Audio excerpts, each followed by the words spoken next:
everyone! Welcome to my vlog again. Maraming salamat sa panonood ng video ko. For the past few weeks, marami akong mga premiere na video kasi gusto ko ready na siya always. Thank you so much sa panonood. Especially yung how to enroll sa Open University ng University of the Philippines. Ang dami kong views. Maraming salamat. And welcome again sa isa na namang vlog. So I don't know if this will just be a talking vlog again. Maraming nangyayari sa Pilipinas, especially sa government. Patuloy lang tayong manalangin at patuloy na magtrabaho ng tama at we will be giving our best always sa work kasi maraming nangangailangan at nangangailangan din tayo. And also, actually katatapos lang ng forum namin, so that's the last forum for this quarter.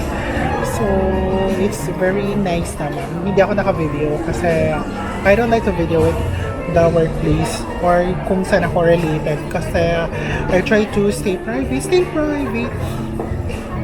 So, alam nyo naman na maraming nangyayari sa Philippines right now. Nakakasad kasi the political arena nowadays is not really stable.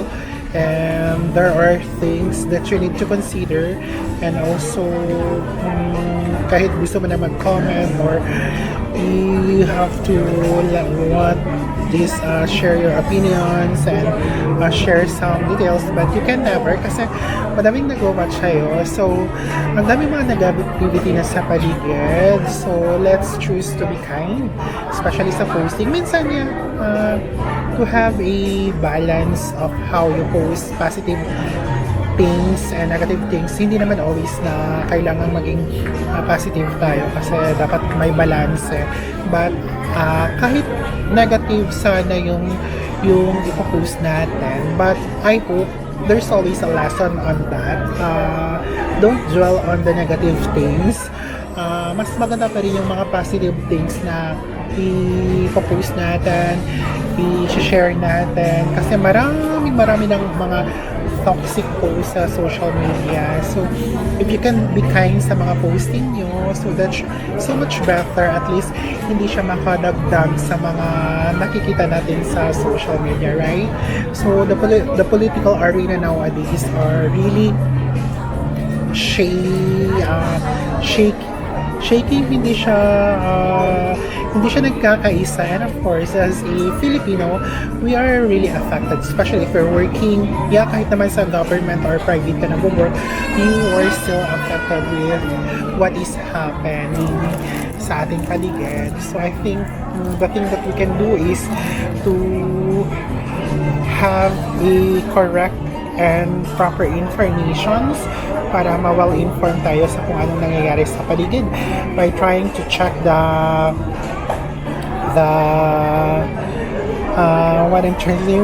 try mo i-check kung saan galing ang mga news clippings, mga ideas, mga content sa social media. You have tried to check it if this kasi marami kasi naglilipan ng mga just not good na mga news, mga posts. Minsan gawa-gawa na lang just to have engagement sa social media. But I hope hindi ganun dapat. Dapat if you will be sharing information or status yung tama naman at hindi yung parang pang-engage lang na hindi totoo para lang makakuha ng engagement sa mga viewers mo, diba? Kasi social media is so much toxic ngayon. Yeah, social media are so much toxic nowadays, but you have your choice to make it a positive one. So better post things that are motivating, kind, and hindi yung nakaka-depress, nakaka-sad. Kasi kahit naman sino, di ba? Facebook, YouTube, TikTok, ang daming mga negative things ngayon because of what happens sa political arena natin.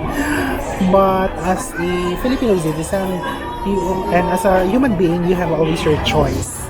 You have always your choice to be kind, choice to post good things, choice to post happiness, choice to post good pictures, and hindi yung mga chaotic na posts, ba? So, nasa sayo naman talaga yun kung anong gusto mo i-post. And, yeah, pag nagpo-post ka ng mga magaganda, of course, you will be generating good vibes, positive vibes. Pag yung opposite mo, yun yung nakakasama lalo. So, that's why I encourage you guys to have a positive outlook in life, especially sa mga nangyayari, post good things, kasi ang dami ng mga negative na. Diba? Kahit ako minsan, kinakain na ng mga negative vibes, but you have to refocus, and especially, nakakatulong talaga pag if you will be praying always. Number one, weapon mo sa negativity is praying. If you have faith, if you pray always, and if you have a genuine heart in praying, you can never go wrong with that. And always be humble, kahit sa workplace o kahit saan ka man mapunta, always lend a helping hand, be humble, and always open to new things. Don't immediately judge someone. Alamin mo kung bakit siya nagkaganon. And always, yung nababasa ko sa libro, hindi ko na alam kung kaninong author, but yung nangyayari sa isang tao kasi is may dahilan. So, may dahilan kung bakit siya nag-react ng ganon, kung bakit ganyan yung ugali niya. I know, mahirap i-appreciate, but we have to practice that one para hindi magiging magulo ang ating buhay and ang ating paligid. Kasi the environment we live, kung chaotic ang environment na we live on, of course, ma-expect mo sa pumapasok sa sa mga isip mo and sa everything, diba? Although it's a very chaotic environment, kasi kahit saan pupunta, yun yung talk of the town. Let's just always pray na magiging masolve ang lahat. And let's always focus on the positive side. Everything happens for a reason, and I hope it will be solved. And God is always listening, watching, and alam naman ng lahat na once you will be praying sincerely, heartily, you will be heard, right? Masaya guys ang maging masaya sa buhay. Kasi life is short. If you will always be sad, you will always be negative. No? Kayo guys, ano ang opinion nyo sa mga nangyayari?